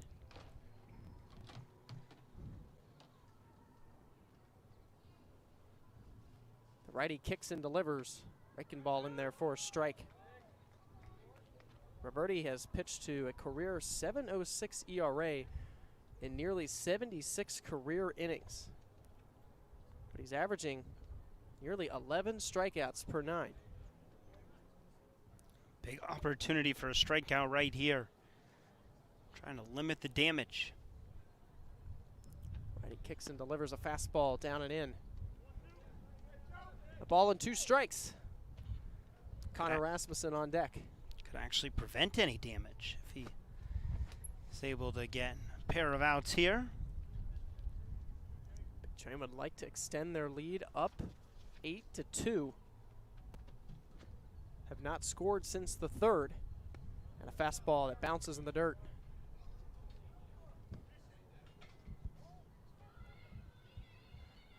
So Williams able to work it back, taking a couple of pitches nowhere close to the zone. Gets himself into a more favorable count. 2 balls, 2 strikes. Infield back. Chops this one to first, who charges in. Throw to the plate is wide, and the runner comes in to score. Goff tried for the spin around tag. And in with a head first slide is John Long. Williams reaches at first, and the Big Train extend their lead. Goes down as a fielder's choice, and a really nice job and nice speed from John Long down the line. A really close play that Goff used some acrobatics to make that close. Well, now runners at the corners, Connor Rasmussen, and a throw over to first on a 1-hop. Williams back in time. And a good job over at first base by Joe Marini to make sure that didn't get away from him. It would have been an error, and it would have been another run to come in. Roberti, runner goes. Rasmussen drives this one down the right field line. This one is down. 1 hops the wall. 1 run will score. Going to third is Williams. He had to hold up to make sure that ball wasn't caught. It's an RBI double from Connor Rasmussen, and it's a 10-2 game. Yeah, that's a really sweet swing of the bat from Rasmussen. It's the life out of the baseball, and he's had some really good at-bats today. Henry Zapay had that glove out, which is another reason that Williams had to hold up. And that ball, again, went over his head, 1 hop the wall. Rasmussen has had some good swings today. Now 2 in scoring position at third and second. Roberti to Jeffrey Hurd. Line drive into right field. It's going to get down for a base hit. 1 run will easily score. They're going to hold Rasmussen. Jeffrey Hurd is 4 for 4 with 4 RBIs. And it's another run in for the Big Train. I mean, he is just such a special talent at the plate. Such a sweet swing, and continues to dominate. Again, Williams came in, just hit too hard out to right field. No chance Rasmussen would have been able to come in as well. Runners at the corners, Jason Schiavone. What is now an 11-2 lead for Bethesda. Schiavone, line drive, right field, another base hit. He comes through. Rasmussen will score. Hurd going to third. Zapay's throw is not in time. Hurd in with a slide. Jason Schiavone showing off his skills with the bat, going oppo. And it's a 12-2 game. Wasting no time. Both Hurd and Schiavone swinging at pitches. Schiavone with the first pitch. Hurd, I believe, was the second pitch. getting on base. Runners at the corners again. And now Teddy Ruffner, the 8th man to hit in the inning. Not what DC wanted out of the right-hander.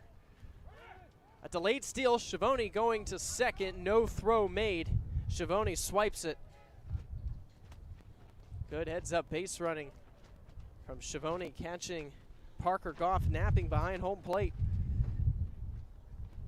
Yeah, nice job. Sets up a pair more runners on base for the big train. Takes something off. Breaking ball that misses too far outside. 2 really big innings, and of course the 3-run home run in the first. Big train just swung the bat really well tonight. A 12-2 lead. Ruffner takes this one high and tight for a ball.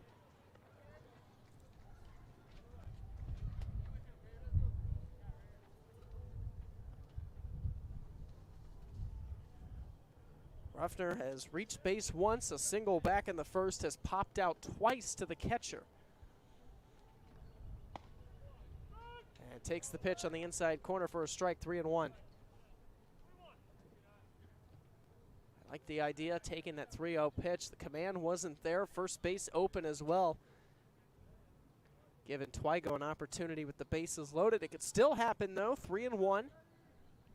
Ruffner's still in command right now. And he draws a walk on an off-speed pitch too far outside. Not the worst thing in the world. Had a base open, and now double play could get you out of the inning, but still a lot of work to do. Well, Twigo came up in the 3rd inning with the bases loaded, ended up driving a single into right field that plated 2, and has the same opportunity here, this time in the 6th. First pitch to Twigo, waits no time, grounds this one out towards second. Bobbled at second, they will only be able to get the out at first. Mondu was going to be a tough turn anyway. So it's an RBI ground out for Twigo, and another run comes in for the big train.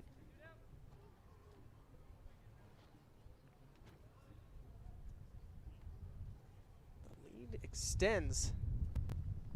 Now 13 runs scored, and John Long with 2 more out there. Swings at the first pitch, pops this one up towards the DC dugout. Sliding is Goff, he can't make the play. And it drops foul. The big train 13 runs on 15 hits, which is the same number of hits they had in their 21-run game against the T-Bolts. So it's been a lot less walks and hit by pitches and a lot more just really nice swings from the big train today. Speaking of hit by pitches, John Long was hit by a pitch earlier this inning that started off this big 5-run inning. He's in a 1-1 count.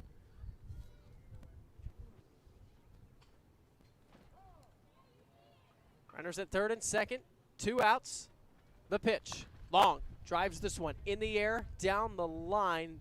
This one staying in fair territory. Miles Sargent going over, makes the grab, and the inning is over. The big train score 5 runs, a repeat of what they did in the 3rd. Take it to the bottom of the 6th. The big train extending their lead. They're now up by 11.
Well, the lefty, Evan Marcinko, returns to the mound in the bottom of the sixth. A 5-run top half of the inning, and he starts Miles Sargent out with a fastball that Sargent swings over and falls behind 0-1. Marcinko working comfortably, working quickly. Slow chopper down to third. This one goes foul, and Marcinko, back-to-back fastballs, able to get strikes on both. And in command, 0-2. Sargent now has to protect, try to choke up on the bat a little bit, try to shorten the swing, see if he can put the ball in play. 0-2. Fastball too far outside. The 11-run lead gives the opportunity for Marcinko to work the fastball a little bit more. It has been his best pitch consistently, but he doesn't have to, worry too much about a home run or anything like that. In the air, out toward right center. John Long drifting, making the grab with the wind carrying it a little bit. That's a nice play out there. That's not all that easy. He makes it look relatively routine, but John Long, a guy who can track down a lot of baseballs in center field.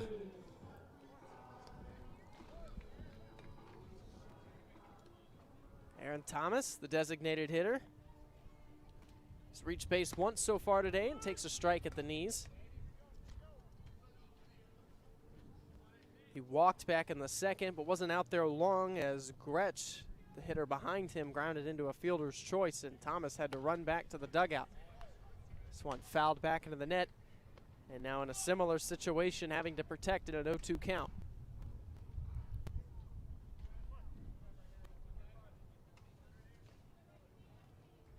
See if Marcinko goes back with a fastball. He does, and it's hit in the air out towards center. John Long going back now, having to come in, makes the grab. And 2 quick outs to the Big Train center fielder. Big Train have gotten excellent defense out of their center field this season with Ruddle and Long. The outfield, in fact, has been pretty darn good, all things considered. Throwing a bunch of guys out there. Schiavone's played right field. Ruffner's in left for the second straight.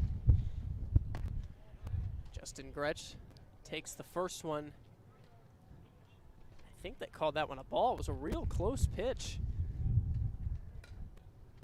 Marcinko starting each one of these hitters off with a fastball. Goes back to it, hit in the air, out towards left center. Long coming in. And he makes all 3 plays, looking good in center field. Marcinko, excellent out of the bullpen. 6 up, 6 down since the lefty has taken over. We're through 6. The Big Train still up big. You're listening to Big Train Baseball on the Big Train Baseball Network.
Eight, 9, and 1 due up for the Big Train. They get very, very close to potentially another mercy rule for them. Up by 11 as we've reached the 7th. Lucas Phelps to start us off. Roberti back out to the mound, and the righty starts with a fastball that misses too low. Again, we're back tomorrow, 7 p.m. at Shirley Povich Field. the Southern Maryland Senators coming to town. And Glover, Eli Kleinman, Kaylee Tallman will join us. There's a fastball in there for a strike for back-to-back home games before the Big Train go on the road again. First pitch again, 7 p.m. Goes off speed, a little low. Phelps ahead in the count here. He's got a 3 for 3 days so far, looking to make it 4 for 4.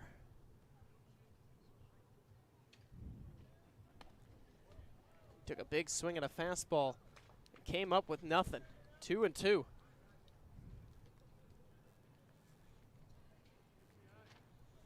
An opportunity for Phelps to get something started here in the 7th, potentially get that 12-run advantage. 2-2.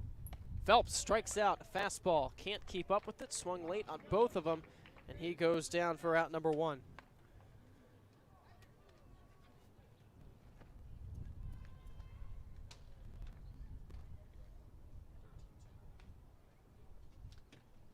Nick DeLisi, the catcher, who has got an 0 for 2 day. Dropped a sac bunt in his last plate appearance. He's also grounded out to third and flown out to center. His second start of the season. Again, his first one a few nights ago in Olney against the Crop Dusters. 1-0. Fastball fouled back in, out of play, headed towards the batting cages.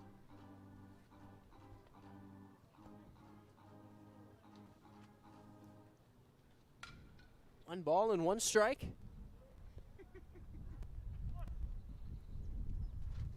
Train looking for a base runner. The pitch. Takes something off. A good pitch, good movement from the righty, Roberti. 1-2 the count.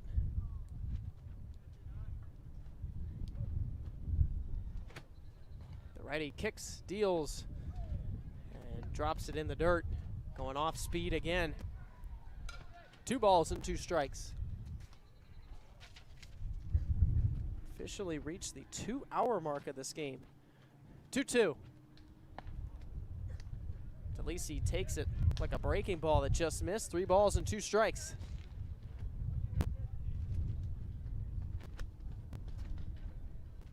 The count full.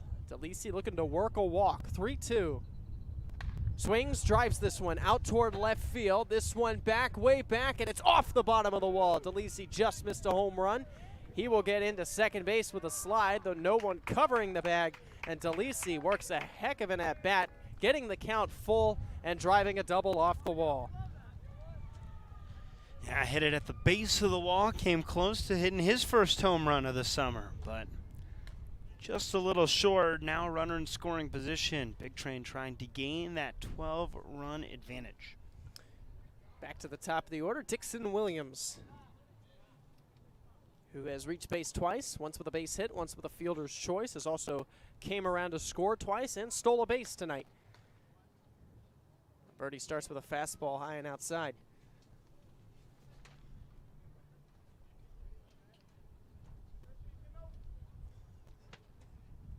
This past season started 7 games, but pitched in 10 total. This one will miss down low in the dirt for a ball. Right-hander from Lewisburg College. 25 1/3 innings of work. That ERA inflated at 7.82. Still 30 strikeouts, though. Again, like we said, nearly averaging 11 strikeouts per 9 innings. 2-0 to Williams. Fastball way upstairs.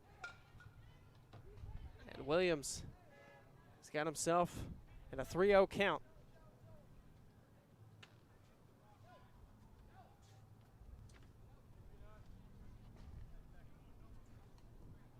Connor Rasmussen on deck.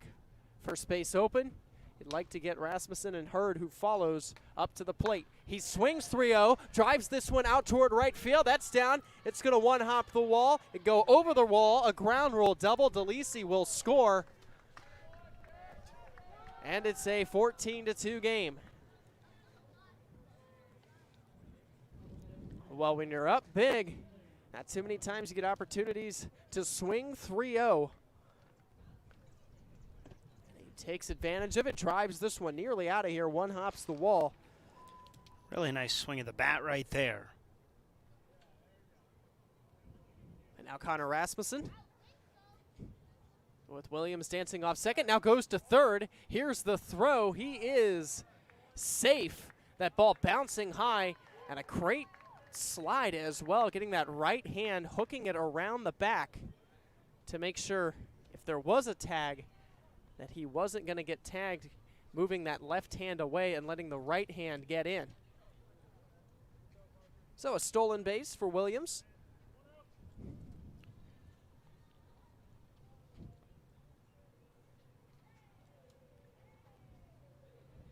And the pitch, a fastball, upstairs, 2-0. Now a trip out to the mound as the catcher, Parker Goff, goes to talk to the right-hander, Jake Roberti. Sun continuing to set, the wind continuing to blow just a little after 7 p.m. here in Washington, D.C. Eli Kleinman, Adam Glover. I'd like to thank you for being with us here on a real nice Sunday.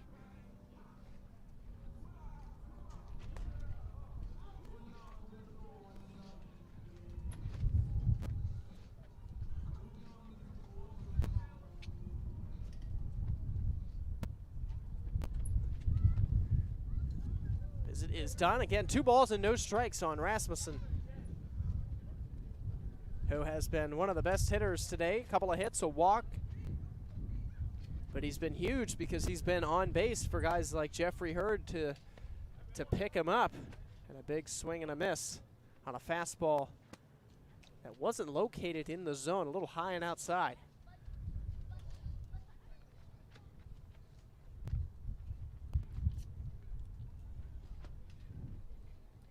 Two one. Fastball, swung on, popped up, foul territory. This one going out of play. Evan Bolden giving it a look. Headed towards the net that they use during batting practice, which is stored right to the left of the third base dugout. Rasmussen now got to protect. 2-2 pitch. Swings, drives this one deep down the right field line. This one is caught in right field. Henry Zippe with a great play.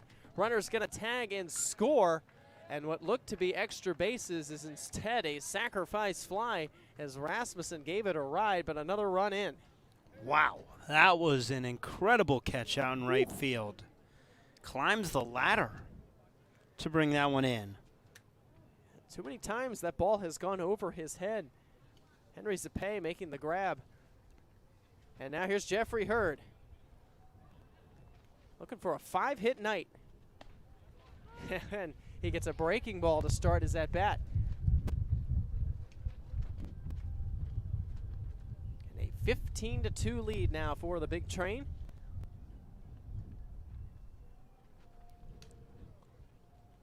Now gets a fastball. That's in there for a strike. And the count's 0-2.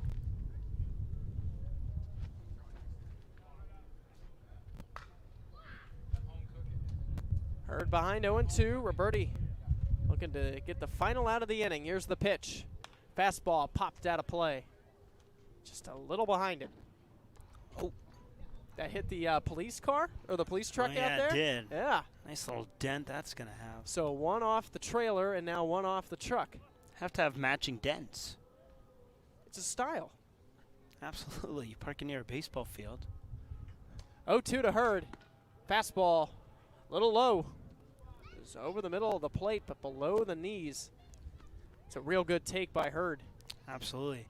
Yeah, that truck and the trailer are going to look like a golf ball with all the dimples they'll have by the end of this season. Roberti kicks and delivers the 1-2. And Hurd is hit by the pitch, so he will not get his 5th hit of the night, but he will reach base for the 5th time tonight on a heck of a performance from the Big Train designated hitter. Not to mention Hurd broke his bat in the last game, so we're keeping track. Teddy Ruffner and Jeffrey Hurd both with 1 broken bat apiece. We do. We only have so many. Jason Schiavone with the inning continuing.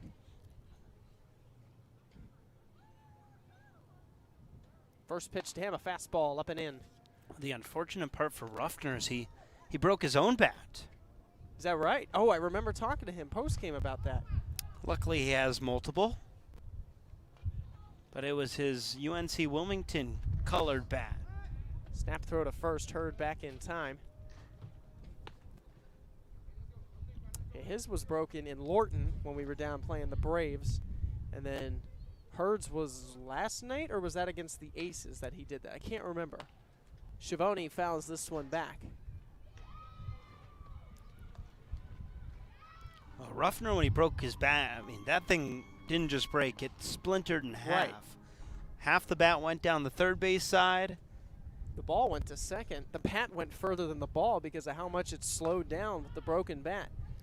The handle was dropped on the first base line. Schiavone takes a 1-1 pitch a little high, 2-1. And then Hurd's was a hit because remember, he got jammed, broke the bat, and it just kind of dribbled down the third base line for a swinging bunt, essentially. Another throw over. That ball gets away. Hurd is going to advance to second and will stay there. Might have hit off of Hurd. It was a throw that stayed up. It didn't bounce in the dirt, and it looked like it hit off of Jeffrey Hurd when he was diving back in, maybe off his helmet or something like that. Kicked away, and now a runner in scoring position for Schiavone. And Ruffner said he's going to keep that bat as a souvenir, the broken bat he has. Really? That's what he said. I assume that's probably the first one. Yeah, I hope so. Never a good feeling. Makes your hands buzz. Well, not only that, but then if you're out of bats, you need to borrow someone else's Right. bat. I was No one prepared. wants to borrow. No one wants to let you borrow their bat after. Remember, I was prepared. your If he had gotten a big hit or hit a home run, I was going to ask him, whose bat did you use? Schiavone takes a fastball up and in. So 3 balls and a strike. First base open, Hurd at second. And Teddy Ruffner waiting on deck. Righty throwing in the bullpen for the DC Grays. On the ground, out towards short. Larson with a throw to first in time, and a good stretch by Marini.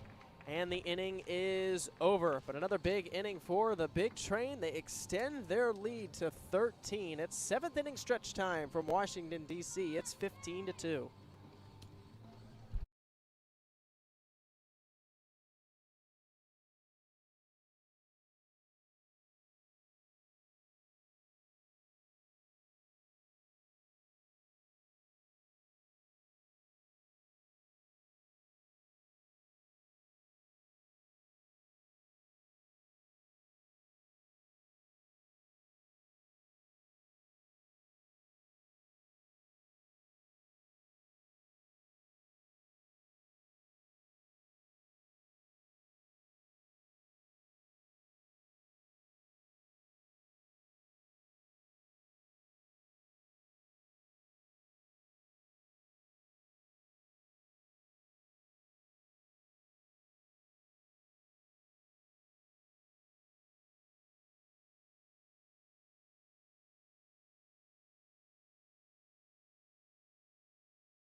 Well, bottom of the 7th inning and a new pitcher for the big train, Austin Morris. We'll talk about him in a second. His first pitch, a fastball that misses outside for a ball. Another big inning for the big train, extending their lead. Fastball, that's a called strike. Chance to finish things off if they can get 3 outs before giving up 2 runs. 1-1 is a ball that's called outside. Another fastball. Morris really working at another one of the Alabama products that we have in camp this year. Line drive out toward right field. It's going to fall in front of Twigo for a base hit. And even though they're down big, these at-bats still count. A leadoff single to right field. Zippe coming through, making that nice catch, and then going out there and driving a good base hit into right. Yeah, really nice swing of the bat. Just trying to put good at-bats together at this point in the ball game. If you're DC. Morris was ranked there's a fastball up in it. He was ranked the number 8 right-handed pitcher in Alabama and the number 19 overall prospect by Perfect Game. Again, he's a freshman or just wrapped up his freshman year. So just a year ago, one of the best to do it in Alabama. The 1-0 pitch, a called strike to even up the count 1-1. Pitches going to head back to pitch for a good Alabama team that made the Super Regionals this year. Runner over at first. Morris delivers a 1-1 pitch, a fastball too far outside. Happened to run into the juggernaut of number 1 Wake Forest this weekend, but they were, despite all the drama this season they had, overall success for that program. Runner goes, big swing and a miss. DeLisi with a throw down to second, not going to be in time. A stolen base for Zippe, the number 9 hitter, who again singled into right. And now they're going to send him back. It looks like Connor Larson didn't get out of the way. And he's going to be called out at home, and Zippe is going to have to go back to first. So an interesting first out here in the 7th. Batter's interference. You don't see it very often. No, you don't. Wish I had seen it before I wrote it into my book, you know? How do you write that in your book? Batter's interference? BI? That's what I do. As a first pitch from Morris bounces in the dirt. Sometimes when I don't know, I just write out the full word. Hey, man, that might be the way to go with this one. It's my book. No one else is looking at it. 1 ball and no strikes. Joe Marini, the first baseman for the DC Grays, an 0-for-3 game. Pitch from Morris, a fastball.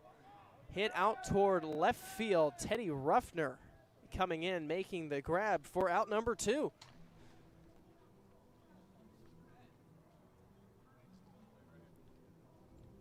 It's up to Parker Goff to keep this game going for DC, with the big train up by 13 runs right now here in the 7th. Again, the Cal Ripken League rule is 12 after 7. It would be the 2nd consecutive night the big train would force a mercy rule and pick up a shortened 7-inning win. But they got to get through Goff, a good hitter in this lineup. Morris's first pitch, a fastball too far outside. Goff does have a 1-for-2 day with a walk, a double, and RBI.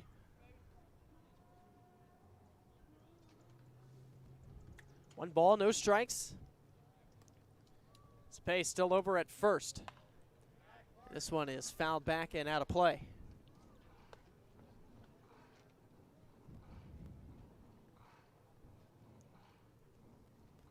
I believe this is just one of 2 times we'll have to make the trip over to DC. Second is in July on a Saturday night. Yeah. I'm sure the offense, they ain't going to complain, as the 1-1 pitch is down low and outside. I believe it was called a ball. There was a check swing. Yes, it was 2-1. Home plate umpire decided not to appeal down to first. Parker Goff against Austin Morris. Morris kicks and delivers a breaking ball too far inside. 3-1 the count. If you're Morris, you just want to throw strikes here. Make Goff hit it. And we're back tomorrow at Shirley Povich Field. 7 p.m. game. The 3-1 fouled back. We'll flip Eli Kleinman to do the play-by-play work while I move to a little color commentary. Kaylee Tallman, who is our on-field reporter, of course, will be with us that night. 3 balls, 2 strikes. Runners off and going. Breaking ball grounded. Slowly hit towards the middle. Rasmussen charging. Can't make the play. Boots it. And the runner will reach. And the Grays will continue this game. Yeah, ball not hit hard, but just hard enough. It was going to be tough even if he fielded that cleanly. It was hit so softly.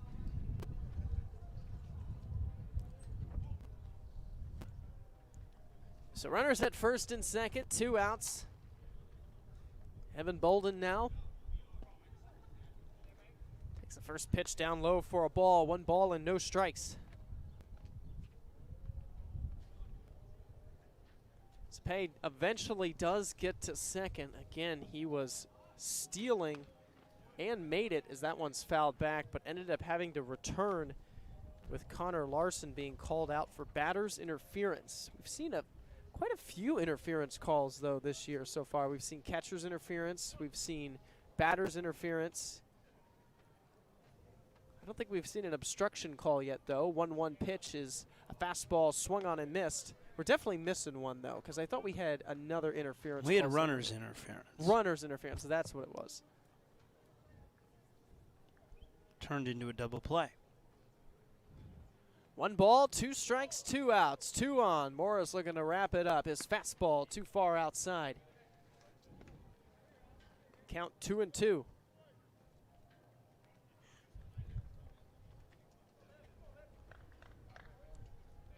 What has been an excellent day here in D.C. for the big train. 2-2 from Morris is fouled back into the net, sticking with the fastball.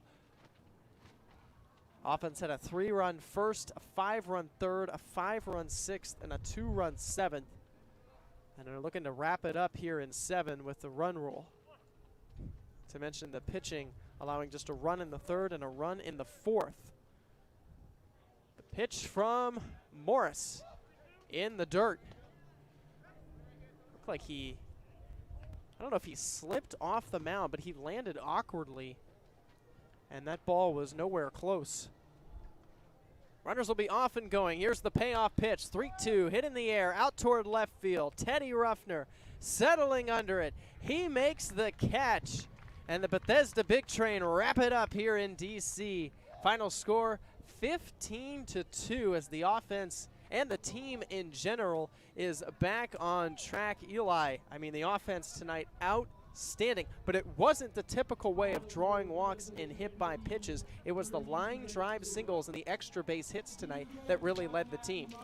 17 hits for the Big Train and just a dominant performance for them. I think they have to be really happy with the way the offense is starting to look, and the pitching is brilliant once again. Well, if you remember, back-to-back losses on the 6th and the 9th against the Aces and the Crop Dusters, especially the Crop Dusters game, the offense looked, frankly, terrible. They didn't have anything going, a lot of strikeouts, but now over the last 2 nights, a combined 27 runs scored. Again, final score, 15-2. That's it here from Washington, D.C. We'll be back tomorrow, a 7 p.m. game at Shirley Povich Field. The Southern Maryland Senators coming into town. We'd like to thank you for watching. For my partner, Eli Kleinman, I'm Adam Glover saying goodbye to you, and we'll see you tomorrow for another Big Train baseball game.